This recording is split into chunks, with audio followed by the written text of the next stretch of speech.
अगली मौत किसकी।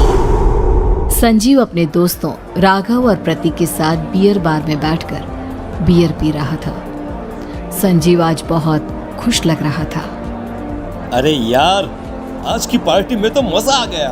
तुम दोनों दोस्तों के साथ तो मेरी जिंदगी इतनी अच्छी है कि क्या बताओ कितनी अच्छी है। अरे भाई, अब दोस्ती की है तो जीना मरना सब साथ में। हाँ अरे यार सुनो, जल्दी से एक बियर और ऑर्डर करते हैं ना, एक आखिरी, और उसके बाद ये जश्न यही खत्म हो जाएगा। अरे हाँ, क्यों नहीं। वेटर, जल्दी से 2 बियर की बोतल लेकर आओ। आज मेरे दोस्तों को जश्न मनाना है, क्यों? इतने में वहां पर एक बहुत सुंदर लड़की छोटे छोटे कपड़े पहनकर हाथ में बियर की बोतल लेकर उसके पास आती है। ये लीजिए, आपने बियर ऑर्डर की थी ना, मैं लेकर आ गई। क्या बात है यार, इस बार की वेटर तो बड़ी सुंदर है। अब बियर लेकर आई हो तो अपने हाथों से ही पिला दो ना। हाँ, क्यों नहीं, जैसा आप बोलोगे मैं वैसा ही करूँगा। क्या बात है यार, अब तो लगता है रोज नहीं आना पड़ेगा। उसके बाद वो लड़की उन तीनों को बियर सर्व कर देती है। पार्टी करने के बाद वो तीनों अपने अपने घर जाते हैं। प्रतीक संजीव और राघव को उनके घर छोड़कर जैसे ही अकेला अपनी कार में आकर बैठता है तो अचानक उसे एहसास होता है जैसे उसकी कार की पीछे वाली सीट पर कोई बैठा हुआ है। वो तुरंत पीछे मुड़कर देखता है। तुम यहाँ क्या कर रही हो? और तुम मेरी कार में कब आई? अरे तुम तो बार में वेटर थी ना। बस ऐसे ही मेरा दिल कर रहा था आपके साथ आपके घर चलने का, इसलिए मैं आपके साथ चली आई। अरे लेकिन तुम मेरी कार में आई कब? अभी कुछ देर पहले तो यहाँ पर मेरे दोस्त बैठे हुए थे। प्रतीक के इतना बोलते ही उस लड़के का चेहरा खतरनाक तरीके से बदल जाता है। उसकी आंखें पत्थर की तरह सफेद और पूरे शरीर पर नीली नीली नसें उभर आती है। गाड़ी चलाओ, पूरी स्पीड में चलाओ, और अगर तुमने गाड़ी रोकने की कोशिश भी की तो मुझसे बुरा कोई नहीं होगा। डर की वजह से प्रतीक के पसीने छूटने लगते हैं। उसका शरीर बुरी तरह से कांप रहा था। प्रतीक बिना कुछ सोचे समझे कार को फुल स्पीड से चलाना शुरू करता है। चलते चलते वो शहर से दूर एक पहाड़ी पर पहुंच जाता है और सामने अब सिर्फ पहाड़ी का किनारा दिख रहा है, जिसे देख प्रतीक घबराकर अचानक से कार को ब्रेक लगाता है। देखो मुझे छोड़ दो मुझे। अगर मैंने गाड़ी जरा सी भी आगे बढ़ाई तो हम दोनों नीचे गिरकर मर जाएंगे। ये तो तुम्हें पहले सोचना चाहिए था ना। अब कुछ नहीं हो सकता।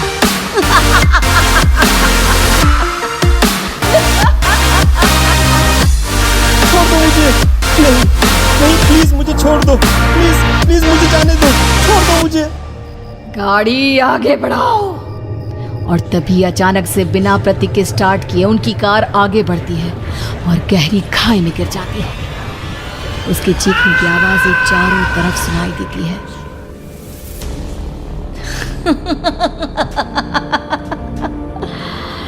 तुझे मारकर मेरे कलेजे में जल रही आग को थोड़ी शांति तो मिल गई, लेकिन अभी ये कहानी खत्म नहीं हुई।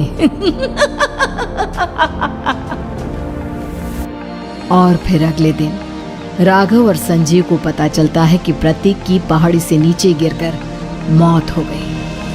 अरे कल रात की तो बात है यार, हम सब बैठकर पार्टी कर रहे थे, लेकिन मेरी एक बात समझ में नहीं आ रही।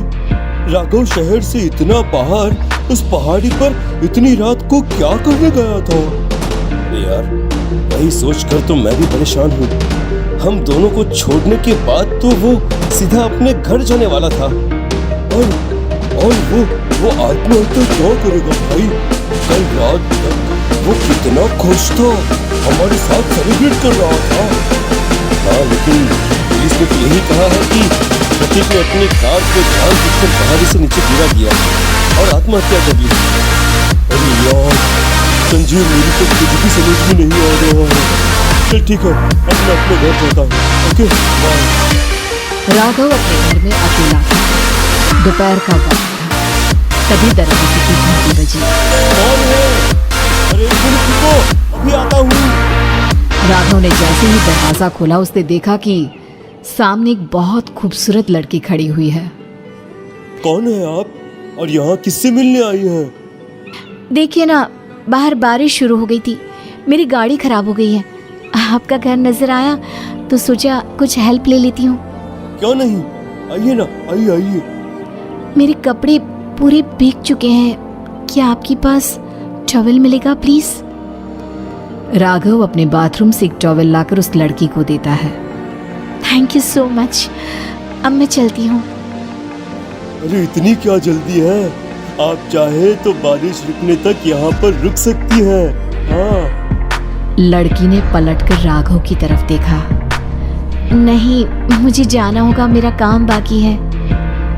और वो वहां से चली गई। उस लड़की के जाने के बाद राघव अपने बाथरूम में नहाने के लिए गया और जैसे ही उसने बाथरूम में देखा तो उसका टॉवल वहीं पर लटका हुआ था। उसने टॉवल हाथ में लिया तो देखा कि उसका पूरा टॉवल खून के धब्बों से सना हुआ है। अरे अरे ये क्या? ये टॉवल तो मैंने उस लड़की को दे दिया था। ये वापस मेरे बाथरूम में कैसे आ गया? और इस पर ये खून के धब्बे कहाँ से आ गए? राघव ने आईने में देखा तो उसकी गर्दन पर एक बड़ा सा चाकू का कट लगा हुआ था जिससे खून बह रहा था, जिसे देख राघव के होश उड़ गए। अरे ये क्या? मेरी गर्दन इतनी ज्यादा कटी हुई है और मुझे दर्द भी नहीं हो रहा है। ये क्या हो रहा है मेरे साथ? राघव घबराकर बाथरूम से बाहर आया और अपना मोबाइल उठाकर उसने संजीव को फोन लगाया। संजीव जल्दी से मेरे पास आ जाओ। मुझे लगता है कुछ बहुत बड़ी गड़बड़ है, जल्दी आ जाओ। उधर से आवाज आई, लेकिन वो आवाज संजीव की नहीं बल्कि एक लड़की की थी। कुछ अजीब नहीं हुआ है, बस तुम्हारी मौत तुमसे मिलने आई थी और तुम्हें मारकर चली गई। अब तुम इस दुनिया का हिस्सा नहीं हो राघव, इसलिए तुम्हें अपनी गर्दन के कटने का दर्द भी महसूस नहीं हो रहा। नहीं, ऐसा नहीं हो सकता, ऐसा नहीं हो सकता। कौन हो तुम? तुम्हारी मौत। अब संजीव के पास खबर पहुंचती है कि राघव ने अपने ही घर में चाकू से गर्दन काटकर आत्महत्या कर ली। ये सुनने के बाद संजीव के होश उड़ गए। वो पसीने से तरपतर हो गया और एक अनजाना डर अब उसके दिल को सताने लगा। संजीव के साथ ही उसका एक छोटा भाई राजीव भी रहा करता था। अपने भाई को इस तरह परेशान देखकर राजीव उसके पास आया। अरे भैया, क्या हुआ भैया? आप इतने घबराए हुए क्यों लग रहे हैं?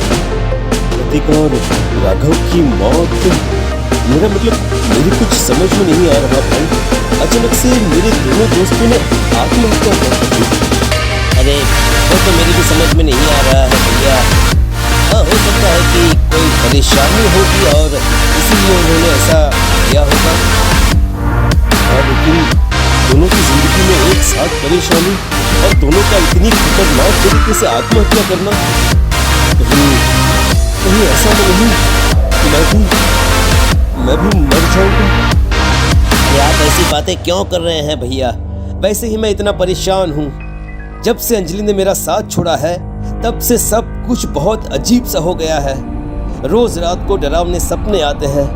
ऐसा लगता है जैसे अंजलि बार बार मेरे सपनों में आकर मुझे डराने की कोशिश करती है। अंजलि का नाम सुनते ही संजीव की आंखें फट गई और उसके गले में आवाज अटक गई। उसके चेहरे पर घबराहट साफ नजर आ रही थी।